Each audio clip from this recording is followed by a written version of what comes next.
Welcome everyone to the November 21st, 2023 Board of Health emergency meeting at 3 p.m. Roll call. Dan Grabowski? Yes. Gus Steves? Excused. Thank you. Nick Dado? Here. Kevin Spleen? Here. Jasmine Canones? Excused. Thank you. Agenda item number 3, invitation extended to the town manager and others at his discretion for status update on 20 Brick Road.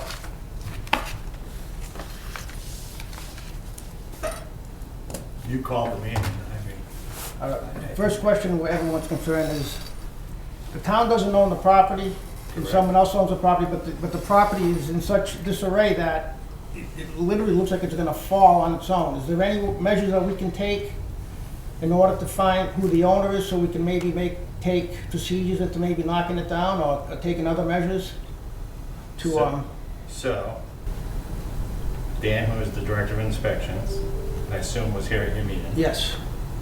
I don't know what he communicated to you, but we had just had a meeting last Tuesday, before your Thursday meeting, and we had met, Dan had met with Attorney Caprera, who's here today, right?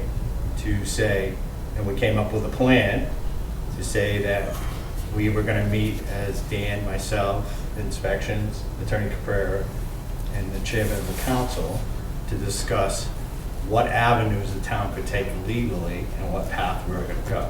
Did that get communicated to you that we had that meeting when you brought it up at your meeting?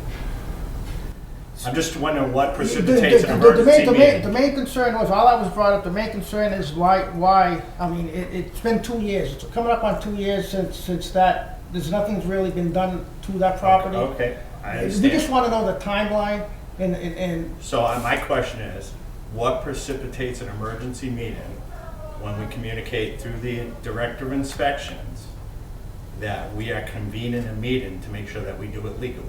I've only been here 2 months. I came to the first meeting and said we were addressing blighted buildings, that we were bringing on Attorney Caprera to work with us to make sure that everything that we do is legal, right? Yes. Then our Director of Public Health, who works with you and the Board of Health, is working with our attorney to say we make sure we do everything legal, and that we're having a follow-up meeting within the next week to determine what path we're taking. So I can't answer what path we're taking because we haven't had our meeting, right? So this is what concerns me when you have an emergency meeting without coming up to the town manager's office first to say, hey, where are we at with this, right? Because we're actively working on it, right? Because my job is to protect the town of Southbridge, to make sure that everything we do is legal and proper. And we have to do research with brand new counsel coming back. He's been here before, but with counsel to come back to say, we don't own the building. Right. So they owe $14,000 worth of taxes, but if everybody knows, we haven't had a treasurer collector for the last 2 years. So we have that coming on January. Well, these are the questions. We're well aware of what the safety concerns are and make sure that we do it properly. Yes. So that's the answer for today, is that we're convening a legal meeting to make sure we go what path. We have other issues with 30 Mill Street that we're working with Copeland and Page. What path do we take? Now, there's some things that are done that we have some concerns about when the documents are sent to make sure that they're proper and legal. And that is the job that we're trying to do right now. Thank you. I just have a question for Mr. Julian. When was the last time you were at 20 Brick Road? I mean, I drove by the other day. I mean, it seems like that hole in the roof got bigger. I mean, I was at 20 Brick Road the last time when the Board of Health Director, myself, and the council members, we all took a tour from blighted properties. Yes. Was the last time I was there. Today, Maritza and I were posting all the fencing along 30 Mill Street today, putting up the posted no trespassing signs, and I could see the hole in the roof, which you're referring to. Yes. It has gotten a little bigger, but not that much bigger from the last time I had been there. and thank you. Yep. And one question for Mr. Caprera. The town manager, there's a couple of things that you added that we didn't know about. But the people that own this property, I mean, has anyone contacted these people or anything? I mean, are they trying to contact these people? I mean, it would be a concern to know that maybe that building is really unsafe for the people that live around it. Let me answer that. Yes. We have documents upon documents of correspondence that has been unanswered. So that's why when Attorney Caprera comes aboard and we have a conversation, we had a meeting with Dan, Mike, well, actually Dan was there, Maritza, Mike, Attorney Caprera, about a month ago, and we said, hey, we have this list of properties, where are we at, what actions are we gonna take, right? So we included Brick Road, 554 South Street, 11 West Street, because we had some issues down there that's not related to the Board of Health, and 20 Brick Road. And we said, okay, Attorney Caprera, here are the files. Here are the files, could you review them and meet back with us? And we had a conversation about what path we were taking with certain properties. Attorney Caprera meets with us Tuesday and says, I've reviewed the files. Here are some options that we think we're gonna discuss. Let's have a meeting. That was Tuesday, and now you're here Thursday. So we're actively working these issues. They're not going unnoticed by anybody in this town hall, okay? But we, again,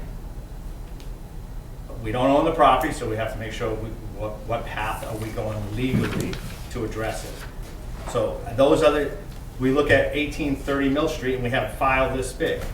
That was all transmitted to Copeland and Page. I got an immediate response from them about some of the things we have to do there that we're trying to work. So this stuff is being addressed. Been here 2 months. You're doing a great job. And from the start, we've been addressing them. So all I can say is, we're gonna convene the meeting, and we'll determine what path we're gonna go, and then we'll order it whatever way we can go with the courts.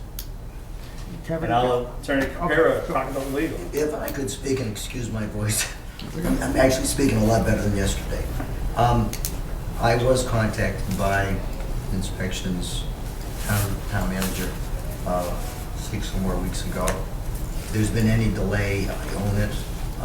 I got into the files, which are voluminous, and tried to design the best way to present to them so they could present to you how we should attack not only Brook Road, but other properties. So I didn't slam the brakes down, but I did tap the brakes. I was out of town too in the middle of October. So I own all the delays. They've been working very hard trying to get a solution. I know that because I've the recipient of their request. Here's the problem.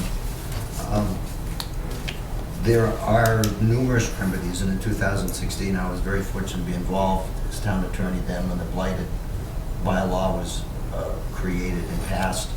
And we bedded in the blighted bylaw a lot of remedies, incorporating the existing remedies. If there's a nuisance, if there's uninhabitable premises, health code inspection problems. There's different things that we can do, different pathways that we can follow to get, in many respects, to the same finish line. Demolition, we can get receivers involved in the Chapter 111. The difficulty that I see, and when I was involved with Andy Pelletier some now years ago, it became a very large cost expense for the town. That if we get involved in taking these properties down, we bear the burden, and we have a municipal charges lien procedure where we can try to put the costs and expenses of demolition into the tax bill and then do the tax taking and wind up with the property.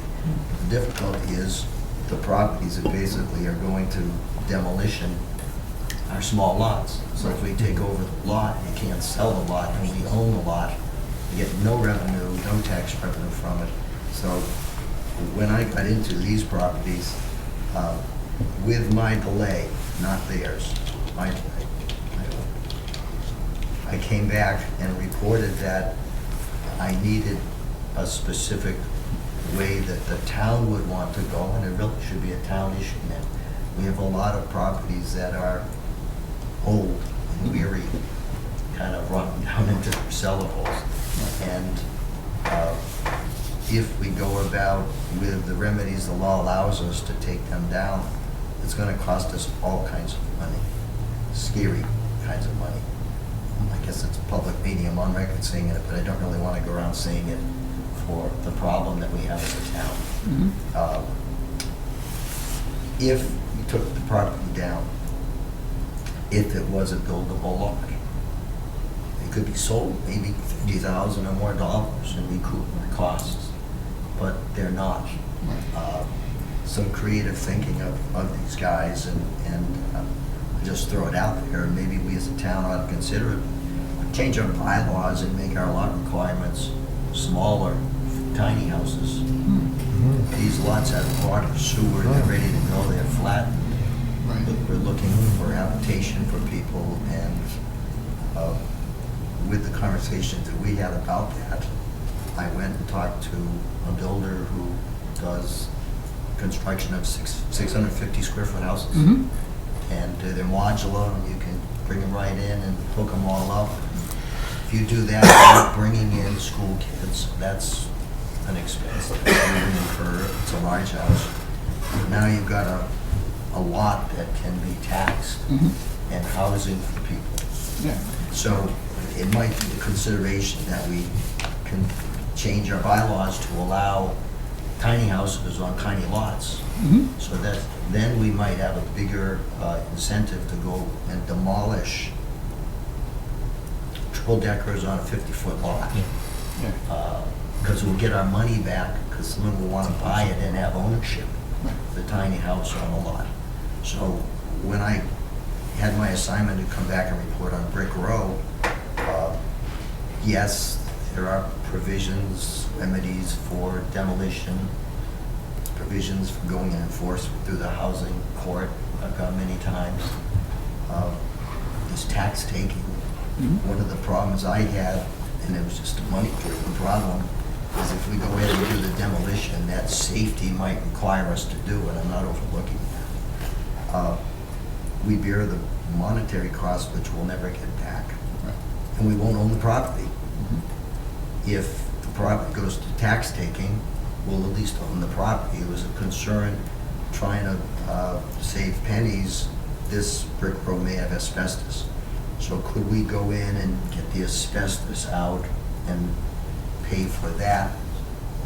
And now the rest of the property is not asbestos, and we'll demolish it and get rid of it at a lower rate. If we demolish it altogether, it's at the full asbestos rate, and that's, so I was asked to put something together to run to court, literally. They weren't wanting to wait. They were on top of this. To get to court quick, to get an enforcement order where we can extract the asbestos, do it in phases. But then again, I got into it, and we're doing all this work for property that we won't own. So I asked if we could have conversation with the treasurer that doesn't exist yet, and that's scheduled into January, to talk with the treasurer. What is the procedure to help me understand? Because when I was town attorney for the 10, 12 years, the tax title, the tax taking, the foreclosures were going, as a lawyer specialized in Boston. So I don't know what that entails. I'm not the understanding, it's a couple $1,000. But if we go to tax taking, then we own it. Then we don't have to really get enforcement orders from the housing court. It's our property, we take the asbestos out. So I don't know whether we want to do tax takings first, as opposed to enforcements, as opposed to nuisance, as opposed to blighted property. And so I suggested in this meeting that we meet, have the town council chairman get involved, the treasurer get involved, and think out loud about what are the remedies allowed to us under the law, what pathways they describe, and which ones we would want to follow, and then maybe option A, option B, option C for different properties, or certain, a triple decker might, the asbestos might go this pathway. We all are on the same page, and whatever. The house that has a fire for demolition would go another way. So all of that was considered, and 20 Brick Row still stands, but it clearly is inefficient for us. And work has been going on. Work has been going on. Well, that clarified a lot of things. I mean, now we understand and have an overview of what's really going on about ownership of the property, this and that. So that was very helpful. Yeah, and the Hollingsworth family. I mean, so we didn't know that. So now, certified notices have been going to them, and they ignore it. I don't know where they are. Right. And there's banks behind that, so you have to notify the banks. Kevin, you have a question? Yeah. I'd just like to say, I mean, Brick Row's been on this list for 2 years. By all means, town manager, not you, previous town manager, previous director, it just seems like and the ball was dropped on it. We had questions. There was a lot of my questions that were answered today in this talking that we're having. My question is the town condemned that building 2 years ago. So my question is we all know about the hole in the roof. We all know that back half, that roof's ready to collapse. The question I have is snow load this winter. Who is liable if that building comes down? And I'm not sure if everybody's seen the property. It's a small lot, very close to another house. I mean, the neighbors are putting tires and trash up against it. If it was to fall, somebody gets hurt, someone's personal property gets damaged. Who's liable at that town? I know, obviously, we see the town's been trying every avenue, but who's liable if something like that happens? My opinion, you look at Because my, the town, you look at my well, ways. I don't know, because we condemned it, so. I think I can help out. It would be the owners of title. The difficulty is, again, when we have a lot of these different buildings, they're under mortgage. The banks, the lenders don't want any part of them. Because the way the nuisance laws are written, the way our bylaw, blighted bylaw is written, the owner's responsible. So if there's a foreclosure with the bank, they're responsible. Even though we It is- condemned it, it still falls on the owner. Yeah, it still is for right now. I mean, it's a tricky thing, but I see it as an enormously expensive thing. Oh, yeah. With enormous, I remember going into Andy's office and read some report. Tell me, my recollection, there was a whiteboard with addresses all over it. Yeah. And it scared me when he told me what that was, of all the properties in town that potentially needed to go down at, I don't know, 50 to 100,000 a property. So we ought to try to find a strategy to deal with the different kind of properties. Cost-wise, safety-wise, maybe not a perfect solution, but a sweet spot. Right. But try to figure out a sweet spot. And I think it's a great idea for the changing the bylaws and tiny houses and trying to get something win-win-win kind of thing. So we'll look into it. Gus, do you have a question? 2 points. One is I'm completely in favor of the whole tiny houses thing. I think there's a lot of opportunities in our community to do that. I have actually raised it at the planning board. They're not hugely in favor of it. I think some of that is more of a, honestly, it's a little elitist, I think, but that's just from what I've seen. They maybe be willing to be convincible about it, but I don't know. And the other thing is that yesterday at that MMA forum that we were both at, one of the things that they brought up is that the legislature passed a bill for $50 million for communities to obtain properties that are in tough shape, and well, they specifically for rehabbing them, but I don't know if it would also cover demolition. I'm not sure the exact details, but it might be worth looking into that for funding if we need to do some of these projects. I know there was a property on Worcester Street, I forget the number, going down near the Kingdom Bridge Church on the left side. And we tried receivership for that one. Right. It's not easy. It's not an easy process. And you'd like to think the receiver will come in and fix it and it will be viable and livable again. I think that may be one of the reasons why they created this. The way he was talking about it, I got the impression that the town would just buy it outright and own it and fix it and then resell it or do something we wanted to do with it. But it would give us a source of funds that would give us a little more flexibility, as opposed to having to chase the lawyers and the banks and the absentee landlords who knows where they are. And that's been the issue all along, is that nobody wants to take responsibility. So. Got it? Yeah. Any other questions?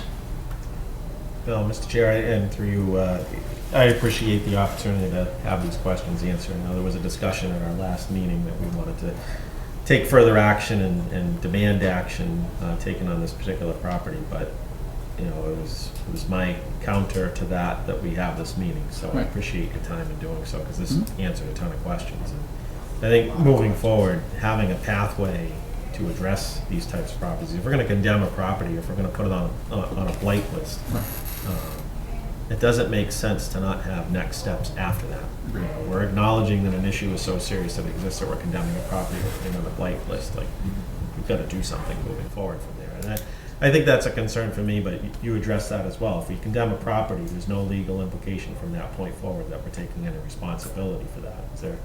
I mean, I think No, that was it's- Kevin's concern. If we've condemned it, we're acknowledging that it's unsafe, that it's unsuitable to reside in, et cetera, et cetera. So if something does happen, we're on the record of knowing about it. Is there a concern? But I think you seem confident that that's not an issue. Yes. Yes. You have just somewhat asked the question that lawyers always get asked. If you understand what you just did, I can explain. You asked two questions.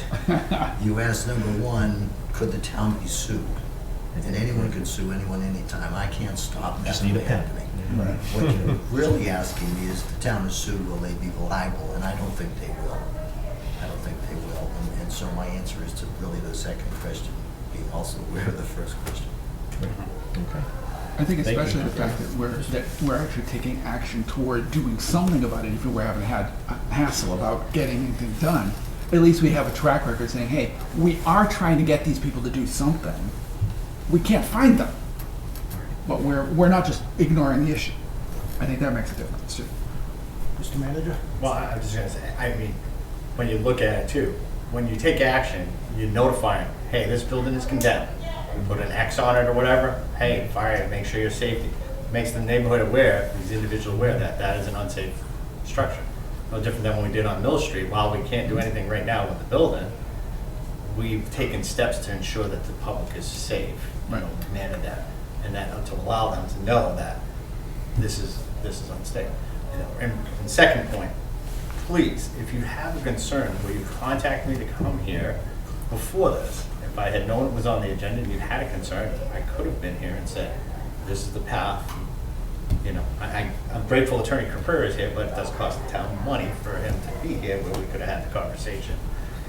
I appreciate his legal opinion, but and I understand the concerns with prior town managers not doing anything, but we are addressing a whole host of issues every day that I have a team here that are working very hard to target certain things, and the stuff is being done. So, you know, you may not hear it, but if you have a question, come up to my office and say, I think everybody knows they can walk in my office anytime and ask a question and say, where are we at on this and what are we doing? And I'll gladly give the answers and move forward. Thank you. Mr. Capur? Just again to clarify, the more we out there, the better off we'll all be working together. I was town attorney with the prior town manager, and I did meet, and we were working together, and actually he encouraged me back before I left in the spring to put together a lot of this kind of options, pathways, steps, next steps to go to a municipal charges lien, and we were working together, and he was very much on top of it back then. I dropped out, we didn't have a town manager, had to wait for the election, finally we're back in place, and I was asked to come back on board, and I am privileged to do that. I think there's a spirit now of Southbridge first, we're gonna get these things done. I can't recall in a long, long time that we've had this kind of sense of cooperation and spirit and address these things. So these are big problems, the whiteboard picture in my mind that Andy had scares me. That's what we're facing, but I'm really excited and I'm thankful to be here, you know, doing this stuff. It's my town since 1958, so we have I think, really good leadership, really good vision going now. Gus? Yeah, to follow up on that, from your experience and from when you worked with Andy and so forth in the past, do you see anything that the Board of Health can do as far as changing our regulations to make things easier to solve some of these problems? I mean, obviously, we can't deal with zoning per se, like you were mentioning earlier, but was that ever an issue that came up during the course of your research or discussions with Andy or whatever? When he was there, the blighted, Yeah, I remember that. that was a big, that was complete Right. to address this problem. But 105 CMR 410 gives you a lot of procedure, a lot of teeth. You Right. can determine that something is unfit for habitation.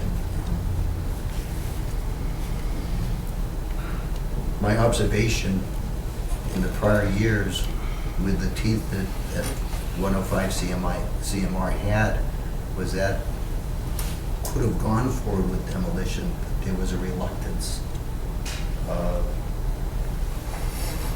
for the cost, and also if the owners come back out and you have demolition, not as an injunction to stop the project and lawsuits and Right. and the banks have interests. You're taking down their collateral. So what was done when Andy was here was to file through the housing court to get an order. Yeah. So now you're working under the auspices of the court's direction. But it takes time. When you go to court, they want to make sure you give a notice, and that's why all these certified letters to all the Yeah. banks, Yeah. and then you've had a culture with the lending that the banks will assign their interests to another lending company, Yeah. Very difficult to give notice to the right party, to go to court. My biggest problem in front of a judge is to explain to the judge that we've got proper notice to all the parties, because the judges won't make a ruling unless they're comfortable with that. So it's Yeah. tough. So there are things Yeah. that we really do have with the blighted bylaw that goes hand in glove. 105 CMR, there's things we can do. I am really hopeful that we're gonna figure out like a game plan, pathways to follow, and then we'll do, and then when we do them, we get more experience doing them, and What do you think we could do to prevent this issue from arising? Cut it off early enough so that we don't have to get to this issue issue of a hole in the roof. of the building, holes in the roof and buildings becoming uninhabitable. And at what point can we step in and say, hey, listen, this is becoming an issue. What do we do about it? Before it literally falls in. I'd love to see if we can prevent it somehow. I mean, people have a right to have their properties, there's a balance there. Oh, yeah, I totally agree with that. I mean, I basically agree with Andy's original argument. He always used to say, you can't legislate.